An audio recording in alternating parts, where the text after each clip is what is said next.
Good afternoon, everyone, and welcome to today's celebration of the Reverend Dr. Martin Luther King, Jr. We're glad you're here as part of the community to reflect on and celebrate a man whose life offers us powerful lessons and inspiration.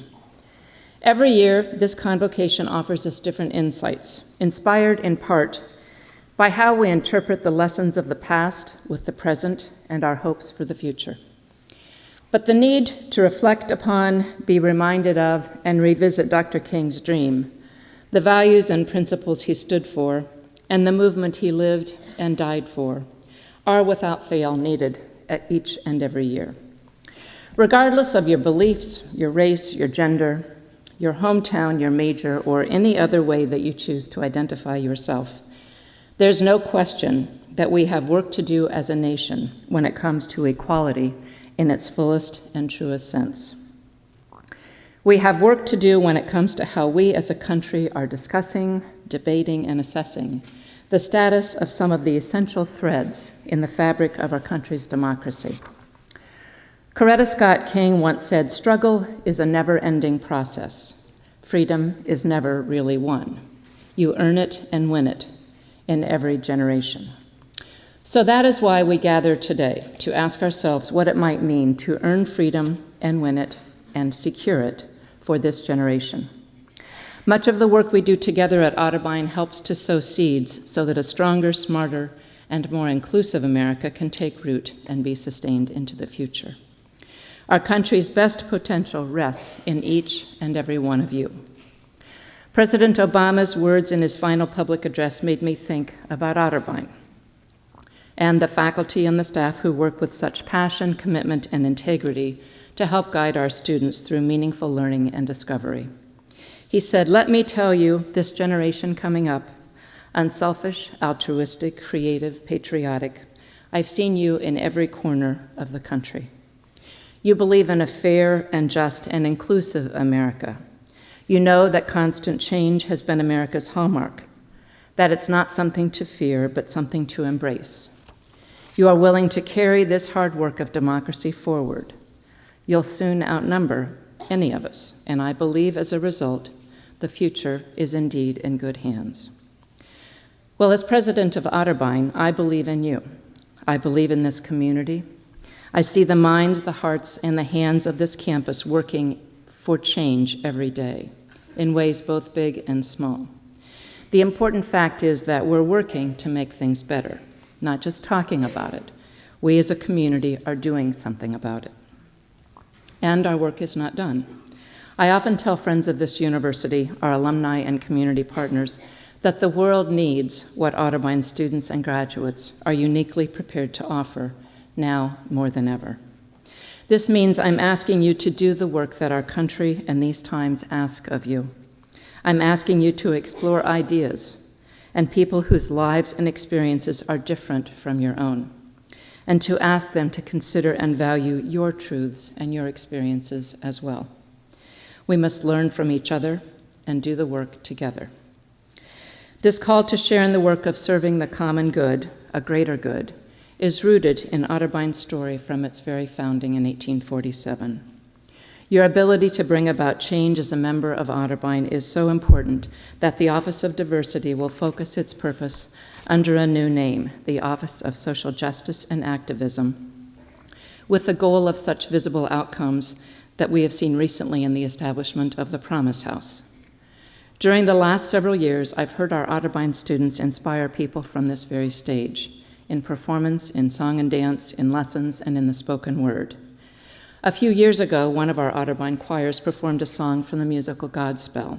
The song, "Beautiful City," was written by Stephen Schwartz. As I close, I ask you to think about these lyrics. We can build a beautiful city, yes we can.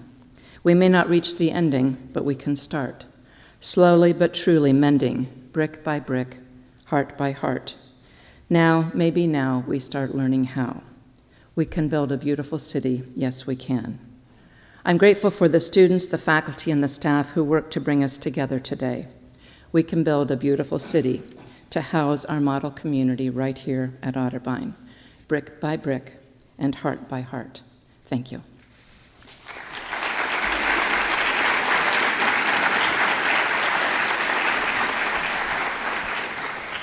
I'd like to introduce Reverend Judy Guyon-Utzler to deliver the invocation. Please join me in a moment of silence.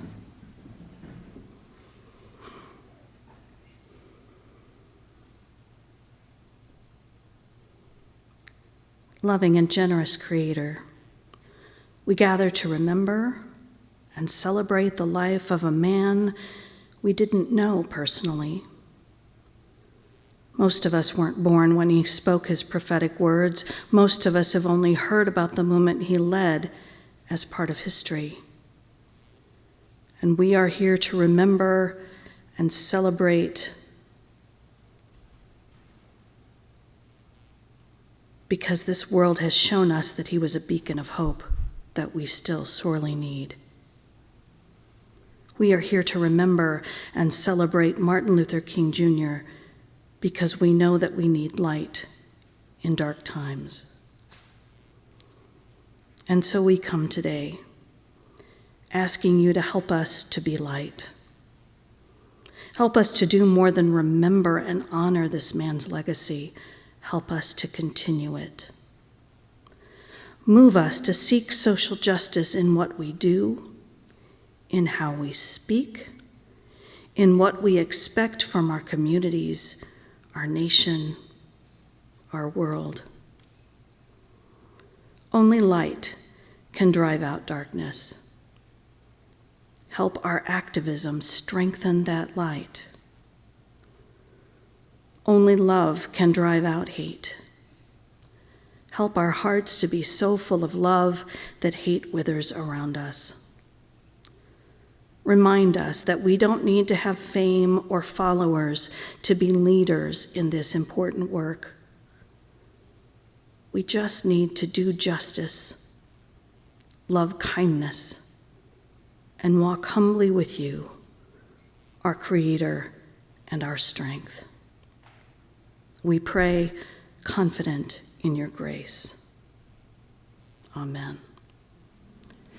I invite you now to stand as the choir sings the Black National Anthem.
Good afternoon. Today we will be hearing students deliver excerpts from Dr. Martin Luther King Jr.'s speech, The Other America, given in April 1967 at Stanford University. You will also be introduced to a few unsung civil rights heroes that have not been properly recognized, largely due to their gender. There are literally two Americas. One America is beautiful for situation, and in a sense, this America is overflowing with the milk of prosperity and the honey of opportunity.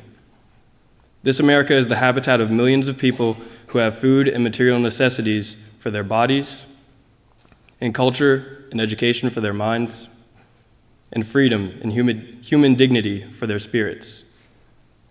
In this America, millions of people experience every day the opportunity of having life, liberty, and the pursuit of happiness in all of their dimensions. And in this America, millions of young people grow up in the sunlight of opportunity. But tragically and unfortunately, there is another America. This other America has a daily ugliness about it that constantly transforms the jubilancy of hope into the fatigue of despair. In this America, millions of work-starved men walk the streets daily in search of jobs that do not exist. In this America, millions of people find themselves living in rat-infested, vermin-filled slums. In this America, people are poor by the millions. They find themselves perishing on a lonely island of poverty in the midst of a vast ocean of material prosperity. In a sense, the greatest tragedy of this other America is what it does to the little children. Little children in this other America are forced to grow up with clouds of inferiority forming every day in their little mental skies. As we look at this other America, we see it as an arena of blasted hopes and shattered dreams. Many people of various backgrounds live in this other America. Some are Mexican Americans, some are Puerto Rican, some are Indians, and some even happen to be from other groups. Millions of them are Appalachian whites, but probably the largest group in this other America in proportion to its size and the population is the American Negro. Thank you. Our next speaker will be Wafa Jaluk.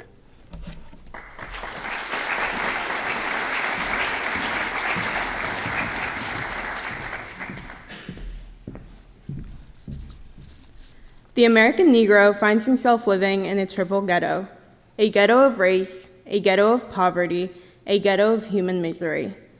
So what we are seeking to do in the civil rights movement is to deal with this problem of the two Americas. We are seeking to make America one nation, indivisible, with liberty and justice for all. In a sense, this was a struggle for decency. We could not go to a lunch counter in so many instances and get a hamburger or a cup of coffee. We could not make use of public accommodations. Public transportation was segregated, and often we had to sit in the back, and within transportation within cities, we often had to stand over empty seats because sections were reserved for whites only. We did not have the right to vote in so many areas of the South. And the struggle was to deal with these problems. And certainly they were difficult problems. They were humiliating conditions. By the thousands, we protested these conditions. By the thousands, students and adults decided to sit in at segregated lunch counters to protest conditions there. When they were sitting at those lunch counters, they were in reality standing up for the best in the American dream and seeking to take the whole nation back to those great wells of democracy which were dug deep by the Founding Fathers in the formulation of the Constitution and the Declaration of Independence. Ari Lewis will be our next speaker.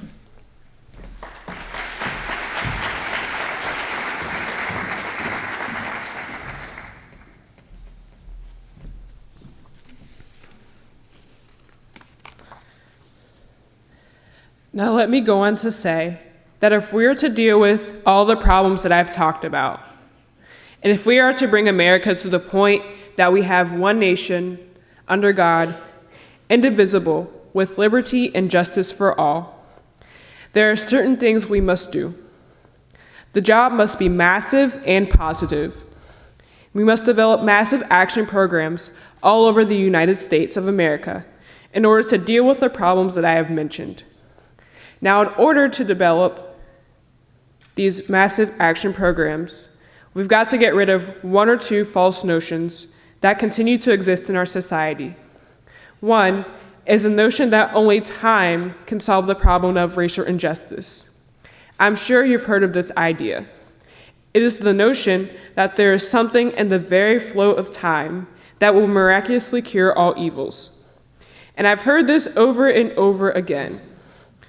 There are those, and they are often sincere people,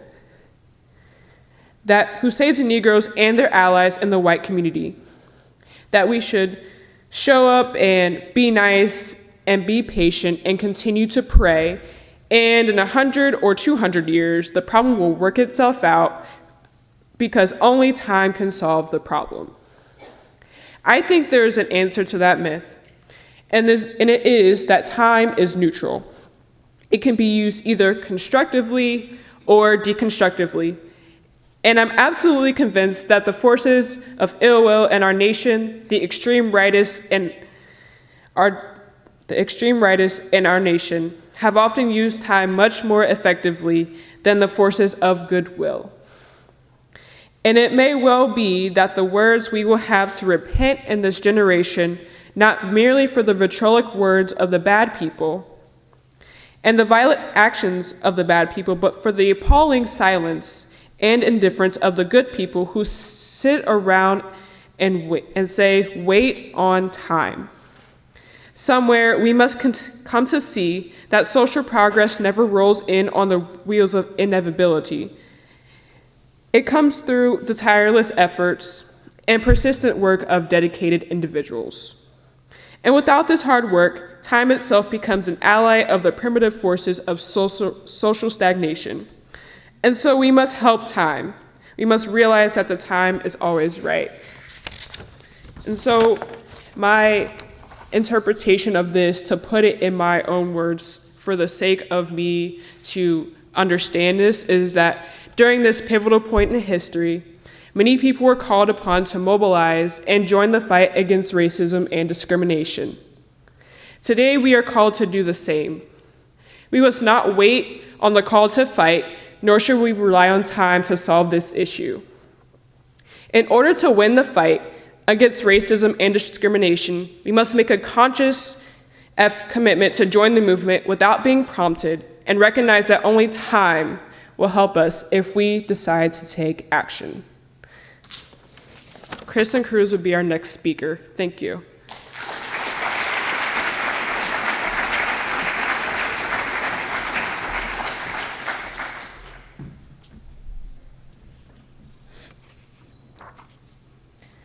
Now there's another notion that gets out.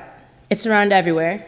It's in the South, it's in the North, it's in California, it's all over the nation. It's the notion that legislation can't solve the problem. It can't do anything in this area. And those who project this argument contend that you've got to change the heart and that you can't change the heart through legislation. Now I would be the first one to say that there is real need for a lot of heart changing in our country. And I believe in changing the heart. I preach about it. I believe in the need for conversion in many instances, and regeneration, to use theological terms. And I would be the first to say that if the race problem in America is to be solved, the white person must treat the Negro right, not merely because the law says it, but because it's natural, because it's right, and because the Negro is his brother. And so I realize that if we are to have a truly integrated society, men and women will have to rise to the majestic heights of being obedient to the unenforceable. But after saying this, let me say another thing which gives the other side, and that is that although it may be true that morality cannot be legislated, behavior can be regulated. Even though it may be true that the law cannot change the heart, it can restrain the heartless. Even though it may be true that the law cannot make a man love me, it can restrain him from lynching me. And I think that's pretty important also. And so while the law may not change the hearts of men, it can and it does change the habits of men. And when you begin to change the habits of men, pretty soon the attitudes will be changed. Pretty soon the hearts will be changed. And I'm convinced that we still need strong civil rights legislation. Think about the word change. How much weight does this word hold if it is only used as a placeholder? We can preach about practicing change, but if we don't take any action, the word is merely letters put together, making up an empty word that lacks meaning and substance. Change must start from within yourself. If you aren't willing to acknowledge the personal changes you must make, you won't be able to help change the occurrences around you that are affecting others. Let us not just be in the law, but a part of it, doing what we can to strengthen unity, equality, and justice, and to weaken the divisive nature that has been trapped inside of us. We can be the change we wish to see in the world. Let's remember that and start making changes on Otterbeins campus. If cards stand together, then we can change together too. Please turn your attention to the screen as we recognize Pauli Murray, who was an American civil rights activist, women's rights activist, lawyer, Episcopal priest, and author. Drawn to the ministry in 1977, Murray became the first Black woman to be ordained as an Episcopal priest and among the first group of women to become priests in this church.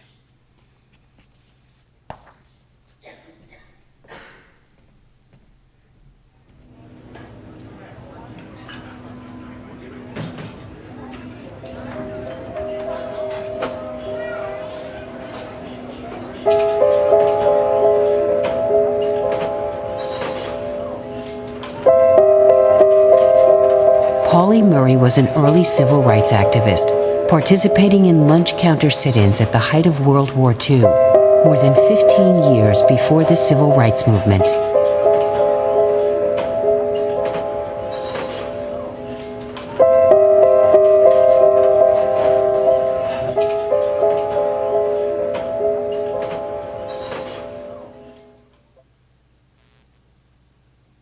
She was teeny and feisty and highly opinionated about everything and very thoughtful. She was also driven. Her essence was that she was a gentle person who was fierce, would fight the good fight forever.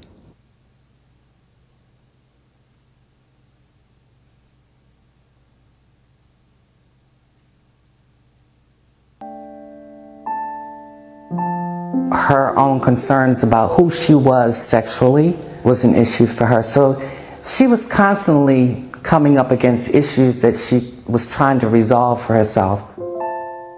March 8, 1940, journal. These emotional crises usually manifest themselves either falling in love with a member of my sex or finding no opportunity to express such an attraction in normal ways.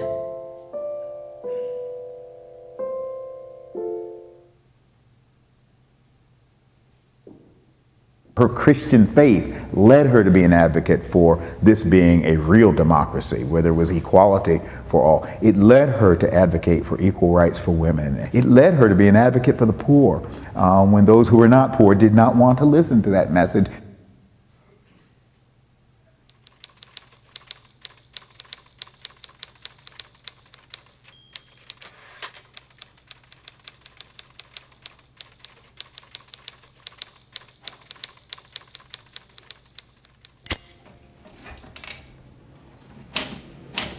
As a human being, I cannot allow myself to be fragmented into Negro at one time, woman at another, or worker at another. I must find a unifying principle in all of these movements to which I can adhere.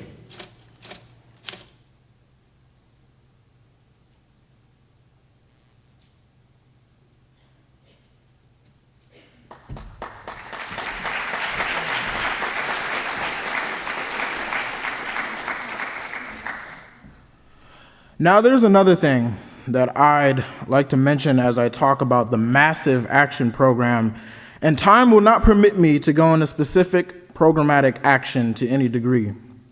But it must be realized now that the Negro cannot solve problems by himself. There again are those who always say to Negroes, why don't you do something for yourself? Why don't you lift yourself up by your own bootstraps? And we hear this over and over again. Now, certainly there are many things that we can do for ourselves, that only we can do for ourselves. Certainly, we must develop within our own community a sense of dignity and self-respect that nobody else can give us. A sense of manhood, a sense of personhood, a sense of not being ashamed for our color. It was wrong and tragic of the Negro to ever allow himself to be ashamed of the fact that he was black or ashamed of the fact that his ancestral home was Africa. And so there is a great deal that the Negro can do to develop self-respect. There is a great deal that the Negro must do and can do to amass political and economic power within his own community and by using his own resources. And so we must do certain things for ourselves, but this must not negate the fact and cause the nation to overlook the fact that the Negro cannot solve the problem by himself. My interpretation of this and what it kind of made me think of was how limited knowledge a lot of us really have on the message of Dr. Martin Luther King. He wasn't just talking about racial equality and unity through simply love. He was talking about it through justice, not just within our own communities, but economically. We have to understand that within the past year, we've seen a lot of people blame the issues in our society and their jobs and why they may not be living the lives that they want to live on others, whether it be immigrants, whether it be refugees, whether it be, impoverished, crime-infested neighborhoods. But what we must understand is that if we are really to embolden and embody the dream that Dr. Martin Luther King really wanted, we have to understand that poor people who are not at the top, we need to unify together, because only together, not just Negroes, not just Hispanics, not just Muslim people, not just anybody who's a person of color, we all must come together to understand that real justice is not just civil justice, it's economic justice as well. Please welcome Claudio Owusu and Kristen Gustanzov, to the stage.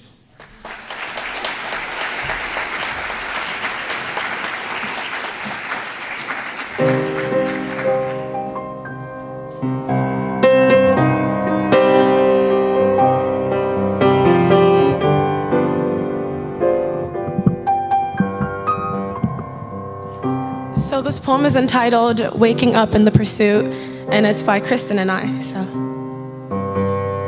One day, when the glory comes, it will be ours. It will be ours. Oh, one day, when the glory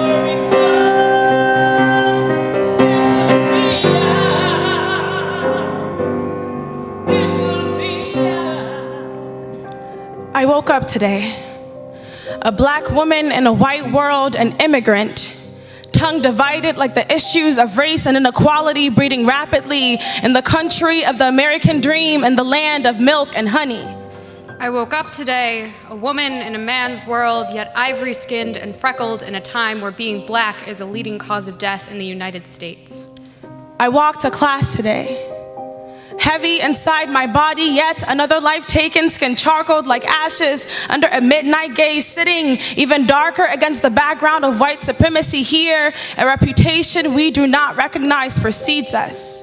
I walked to class today knowing that I am more privileged than most, knowing that I am a liberal amongst liberals in a school where my views are heard and accepted.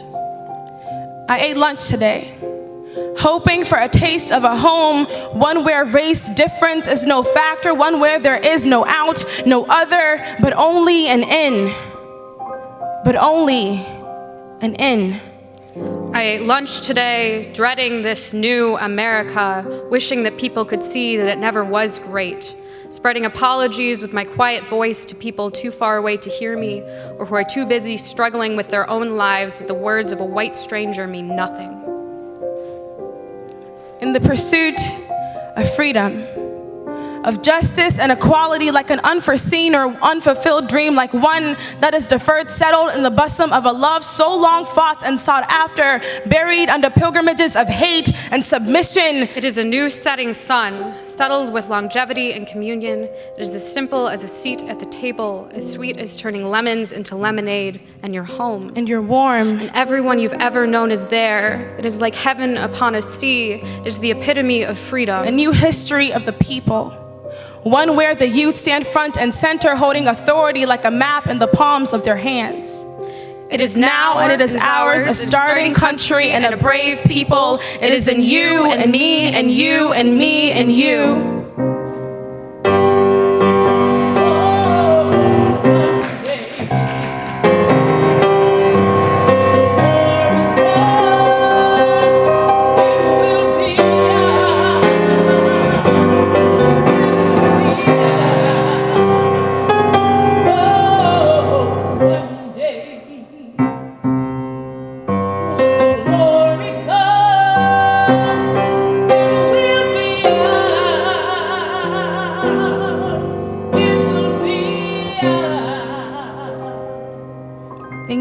Thanks.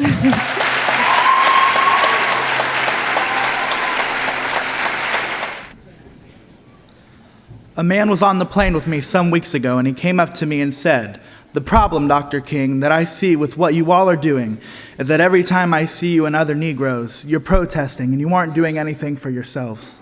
And he went on to tell me that he was very poor at one time, and he was able to make by doing something for himself. "Why don't you teach your people," he said, "to lift themselves by their own bootstraps?" And then he went on to say other groups face disadvantages, the Irish, the Italian, and he went down the line. And I said to him that it does not help the Negro, it only deepens his frustration upon feeling insensitive people to say to him that other ethnic groups who migrated and were immigrants to this country less than 100 or so years ago have gotten beyond him, and he came here some 344 years ago. And I went on to remind him that the Negro came to this country involuntarily and in chains, while others came voluntarily. I went on to remind him that no other racial group has been a slave on American soil. I went on to remind him that the other problem we have faced over the years is that this society has placed a stigma on the color of the Negro, on the color of his skin, because he was black. Doors were closed to him that were not closed to other groups. And I finally said to him that it's a nice thing to say to people that you ought to lift yourself by your own bootstraps, but it is a cruel jest to say to a bootless man that he ought to lift himself by his own bootstraps. And the fact is that millions of Negroes, as a result of centuries of denial and neglect, have been left bootless. They find themselves impoverished aliens in this affluent society. And there is a great deal that the society can and must do if the Negro is to gain the economic security that he needs. So there can be no separate black path to power and fulfillment that does not intersect white groups. There can be no separate white path to power and fulfillment short of social disaster. It does not recognize the need of sharing that power with black aspirations for freedom and for justice. We must come to see now that integration is not merely a romantic or aesthetic something where you merely add color to a still predominantly white power structure. Integration must be seen also in political terms where there is shared power, where black men and white men share power together to build a new and great nation. In a real sense, we are all caught in an inescapable network of mutuality, tied in a single garment of destiny. As you turn your attention back to the screen, we will recognize Diane Nash, who is an American civil rights activist, a leader and strategist of the student wing of the civil rights movement. Nash's campaigns were among the most successful of the era. Her efforts included the first successful civil rights campaign to integrate lunch counters in Nashville, the Freedom Riders, who desegregated interstate travel, co-founding the Student Nonviolent Coordinating Committee, and co-initiating the Alabama Voting Rights Project and working on the Selma Voting Rights Movement. This helped gain congressional passage of the Voting Rights Act of 1965, which authorized the federal government to oversee and enforce state practices to ensure that African Americans and other minorities were not prevented the right from registering and voting.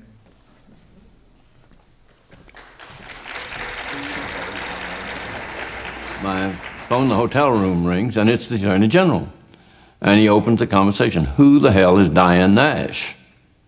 Call her and let her know what is waiting for the Freedom Riders.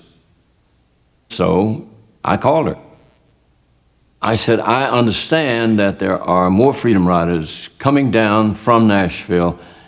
You must stop them if you can. Her response was, they're not going to turn back. They're on the way to Birmingham, and they'll be there shortly. You know that spiritual, like a tree standing by the water, I will not be moved. She would not be moved. And I felt my voice go up another decibel and another, and soon I was shouting, young woman, do you understand what you're doing? You're going to get somebody, do you understand you're going to get somebody killed? And there's a pause. And she said, sir, you should know we all signed our last wills and testaments last night before they left. We know someone will be killed, but we cannot let violence overcome nonviolence. That's virtually a direct quote of the words that came out of that child's mouth.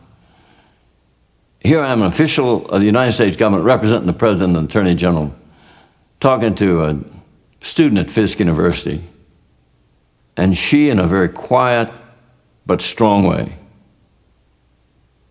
gave me a lecture.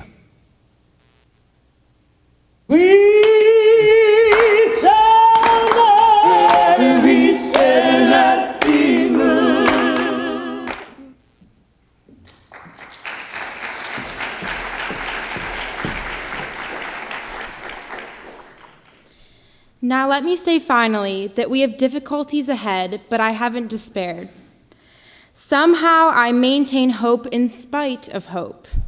And I've talked about the difficulties and how hard the problems will be as we tackle them. But I want to close by saying this afternoon that I still have faith in the future. And I still believe that these problems can be solved.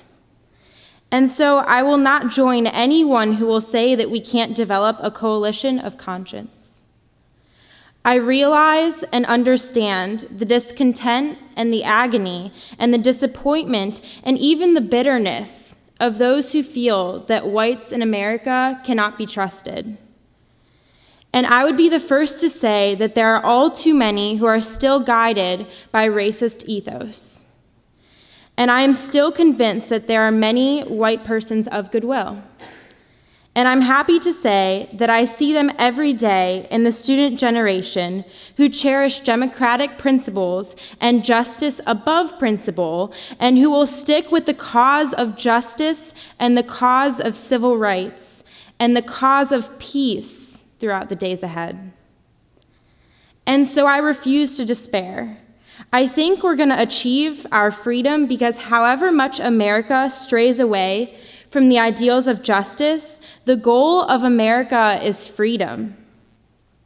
Our last unsung hero is Ella Baker. Ella Baker was an African-American civil rights and human rights activist. She was a largely behind-the-scenes organizer whose career spanned over 5 decades. She worked alongside some of the most famous civil rights leaders of the 20th century, including W.E.B. Du Bois, Thurgood Marshall, A. Philip Randolph, and Martin Luther King Jr. She also mentored many emerging activists such as Diane Nash, Stokely Carmichael, Rosa Parks, and Bob Moses. She was a critic of professionalized, charismatic leadership and a promoter of grassroots organizing. She has been called one of the most important African-American leaders of the 20th century and perhaps the most influential woman in the civil rights movement. Please direct your attention to the screen. Young people come first. By the end of April in 1960, over 50,000 students had staged sit-ins throughout the South. They were becoming the vanguard of the civil rights struggle. But they had little support or encouragement from the movement's leadership, accustomed to employing less aggressive tactics. Activism was not the style of the civil rights movement. Some of our elders thought it was a bit much to be putting yourself up for jail and violence. They certainly refused to see young people as a part of their struggle. A little-known 56-year-old civil rights veteran named Ella Baker would change that. Ella Baker, granddaughter of slaves, had been a grassroots organizer all over the South for 2 decades, a quiet but radical force. She would say, like the turtle, you have to put your tail on the line. And students could understand that. And we did put our tails on the line.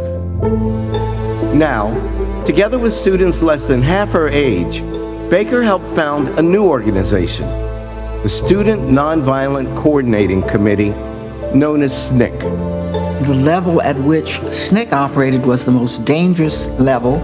It was the shock troop level. They went into the towns and the places where segregation ran amok. They were in parts of the South that can only be called terrorist. Historically, civil rights and many other movements are top down. Mrs. Baker believed that the ultimate source of power is at the level where the people are. Up here does not direct down here. Down here directs up there. The day has come when racism must be banished. So many people of your generation, you two, describe her as this visionary force. Why isn't she a household word of the civil rights movement? Because the movement was, I hate to say this, it was dominated by ministers and religious leaders, and they didn't see a role for women in leadership positions. Until the killing of black men, black mothers' sons, becomes as important to the rest of the country as the killing of a white mother's son. That was Ella Baker. We who believe in freedom cannot rest until this happens. She took the long sweep of her life and her experiences and poured it into young folks. Ella Baker and SNCC helped the civil rights movement broaden and gain momentum.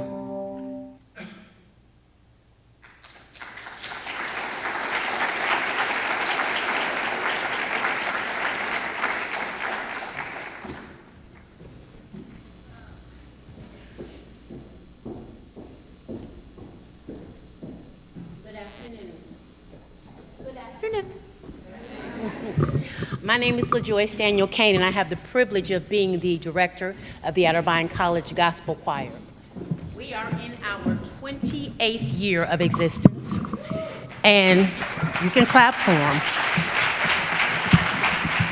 And it is amazing that I have had the opportunity to work with generations of Otterbein College students.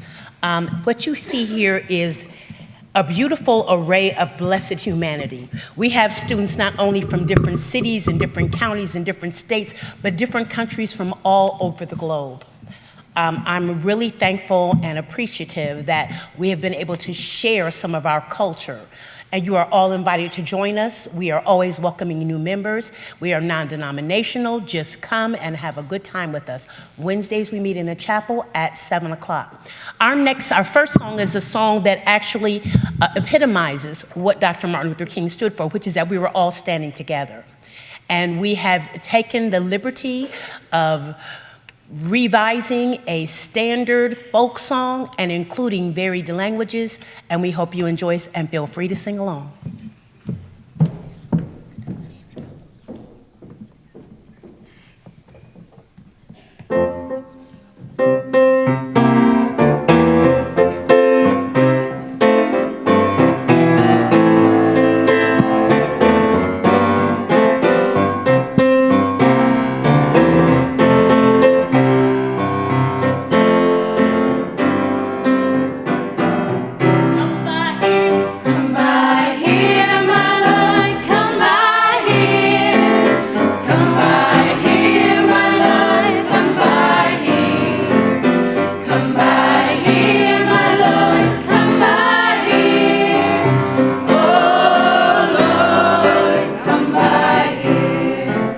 Somebody's singing, Lord, come by here. Somebody's singing, Lord, come by here. Somebody's singing, Lord, come by here.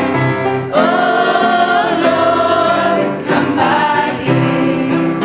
Come by here, my Lord, come by here. Come by here, my Lord, come by here. Come by here, my Lord, come by here. Oh,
Yetunyumyami. Come by here.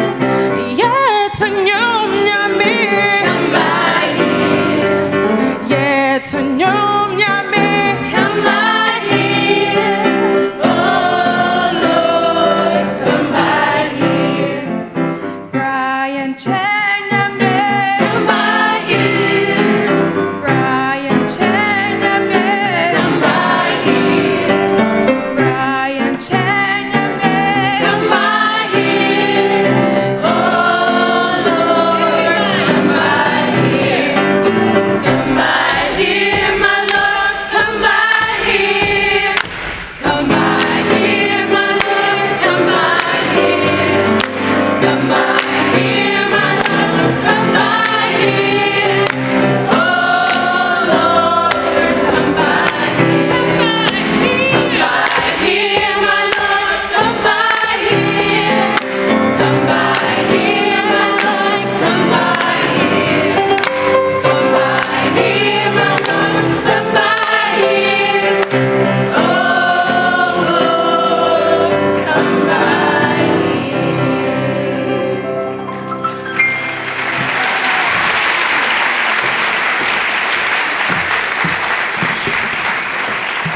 Our next selection is just going to be a brief piece of one of the popular march songs from the time of the sit-ins and the marches, We Shall Overcome.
It is now time to acknowledge our Peace and Justice Award recipients.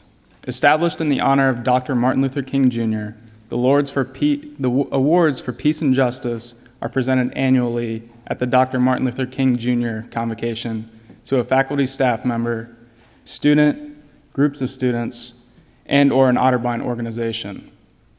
Recipients should meet the following criteria.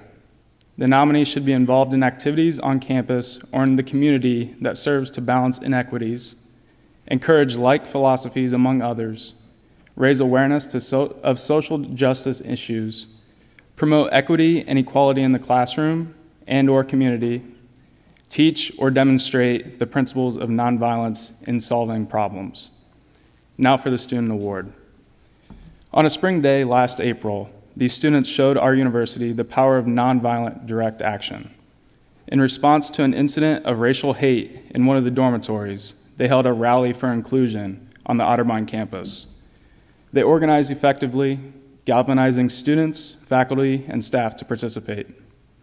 They presented the administration with a list of demands that honored the legacy of Dr. King and asked for our campus to implement them. Among their demands were a more diverse faculty and staff, diversity training on campus, a general education diversity requirement, and increased openness about incidents of bias and racism on campus. Together, these students brought something vital and surely needed to our campus. In a quote from Dr. Martin Luther King in a letter from Birmingham, from a jail in Birmingham, a type of constructive nonviolent tension which is necessary for growth. It is with great pleasure that I present the winner of the Student MLK Peace and Justice Award to the student organizers of the community rally. Those students come up.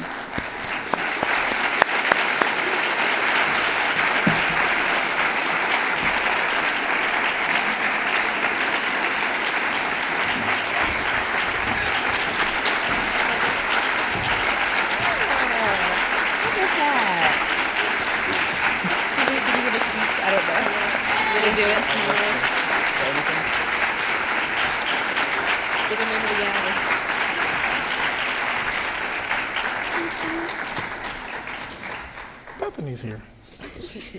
Thank you. So everybody thinks that, when we were marching that it was, or protesting that it was just something that happened off of a whim or off of one incident. But I think that, and I think all of us can attest to this, that this was something that was built up in all of us because of our experiences here. And we appreciate, and I really want to personally thank President Crandall, this different faculty and staff like Dr. Kohler, James Prysock, everybody in the administration and in the faculty and staff who supported us. Because what we've seen at other schools, unlike ours, is that sometimes you don't have that support from faculty and administration. And so sometimes these things can't happen, but we had support from you guys and we had ourselves to lean on when we really wanted to do this. So we want to thank you guys for that. Thank you.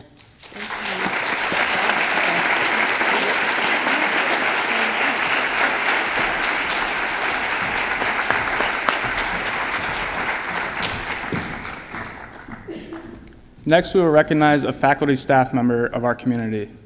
This year's recipient has served in a leadership role on Otterbein's Diversity and Inclusion Subcommittee since its inception in 2011 as the Commission on Diversity and Inclusion. During her tenure, she has provided excellent leadership, especially in engaging the campus in difficult but necessary dialogue about our commitment to creating a diverse and inclusive learning community. Through her efforts, at least one common hour each term has been devoted to topics related to diversity and inclusion, and the faculty fall and spring conferences have also devoted large portions of their programming to issues related to diversity and inclusion. She helped develop the first ever all-staff and administrator professional development day, once again focusing on the providing necessary professional development around issues related to the equity and inclusion. In her role as Assistant Vice President in Academic Affairs, the recipient has made diversifying the curriculum one of her major goals. She has championed the idea that all academic programs have room to teach about diversity within their field and, more importantly, to reflect scholarship from the diverse peoples. She has led the effort to include a diversity requirement within the Integrative Studies program, and she has been a proponent of diversifying our faculty and staff ranks. In addition, the recipient co-teaches a women's leadership class with President Crendel and partners with Columbus City Schools and Whitehall City Schools to create faculty learning communities that serve to broaden both our faculty, understanding, and skill sets. This year's Peace and Justice Award for faculty staff goes to Wendy Sherman Heckler.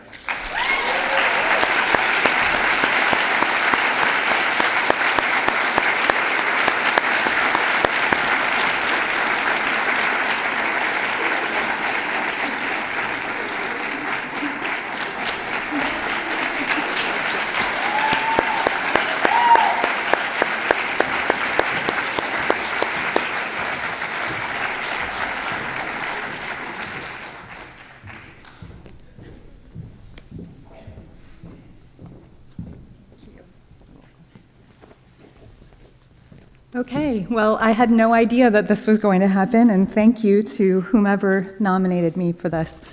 It means a great deal that we do this work, that we continue this work, and I am thrilled to see so many students from the women's leadership class here today in the gospel choir speaking up here. The first essay that we read in that class is Adrienne Rich, To Claim an Education. And we talk about the fact that education doesn't just happen to you, you have to make it happen. And I think the same thing is true for the work that we're talking about today. You have to be involved, you have to get involved, stay involved, keep pushing each other and yourselves so that these right and just things can happen. Thank you.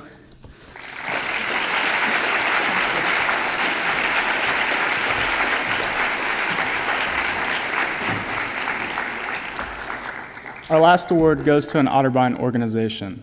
This year's recipient is a grant-funded initiative housed in the Education Department.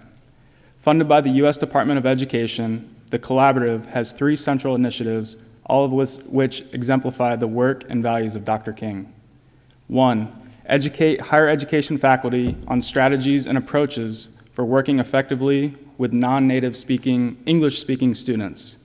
2, educate area K-12 teachers on supporting English learners in schools. And 3, provide financial, social, and emotional support for non-native English speakers whose goal is to earn an Ohio teaching license. Some of their accomplishments include organizing an on-campus conference for higher education faculty and area teachers, funding participation for Otterbein higher education faculty members to attend state and national conferences, and paying tuition and providing support for 10 non-native English speakers to earn their teaching licenses at Otterbein. This year's MLK Peace and Justice Organization Award goes to the Central Ohio English Learners Collaborative Initiative.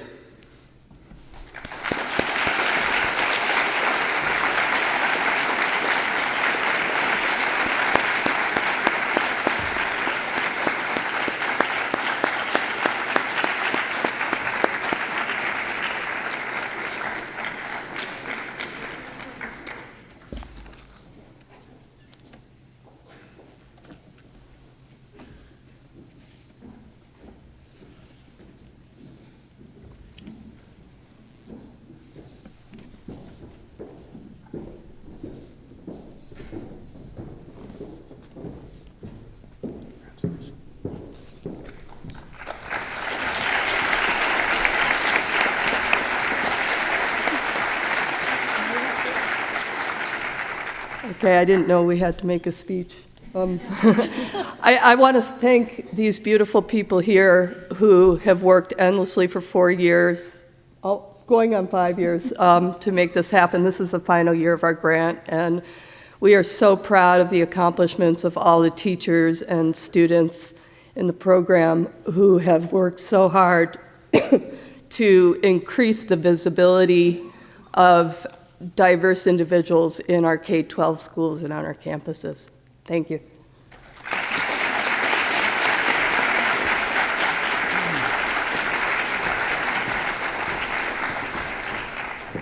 All right, please give another round of applause for the 2017 Martin Luther King Jr. Peace and Justice Award recipients.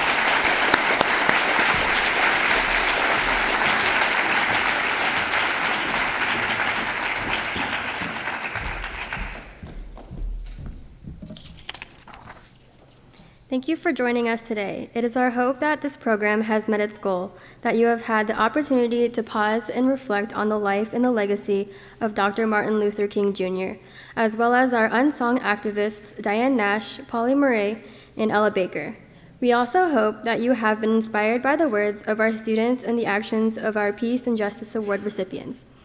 Leave here knowing that the legacy of Dr. King must extend beyond a day or two of celebration.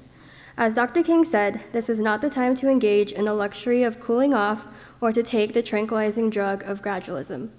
This is the time to make real the promises of democracy. We must declare where we stand on the great issues of our time. Racism is one of them. Poverty is another. Sexism another. Class exploitation another. And imperialism another. We must break the cycle of violence in America around the world. Human beings are meant for life and not death. They are meant for freedom and not bondage. They were created for each other and not against each other. We must therefore break down the barriers that separate us from one another. Let us direct our fight towards one goal: to correct the ugliness of the other America. Otterbine's ESL program, along with the Office of Social Justice and Activism, will be facilitating a discussion on the life of Dr. King and the work that still needs to be done today. Stay tuned throughout the semester for other opportunities to find your role in this effort. We ask you to join us for a reception immediately following the convocation in Fisher Gallery. There you will see several pieces of work from local area students on the power of language and messaging. In addition, you will have the opportunity to win books from our amazing social justice and activism book collection using the raffle ticket you received upon entering the convocation. Please bring your ticket. After the reception at 5 p.m., the Center for Community Engagement will be facilitating a Pack the Mac service event in Campus Center rooms 1 through 3. This service project will prepare macaroni soup in a jar meals for local organizations that work to combat the issue of hunger, including the Promise House, Gladden Community House, and Warm. Please stop by to see if any additional volunteers are needed. Enjoy the beautiful voices of the Otterbein Gospel Choir as you exit this afternoon. Thank you, and have a great day.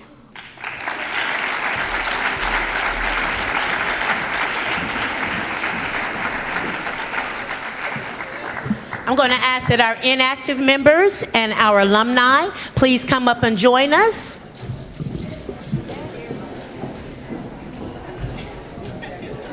Say it while you walk.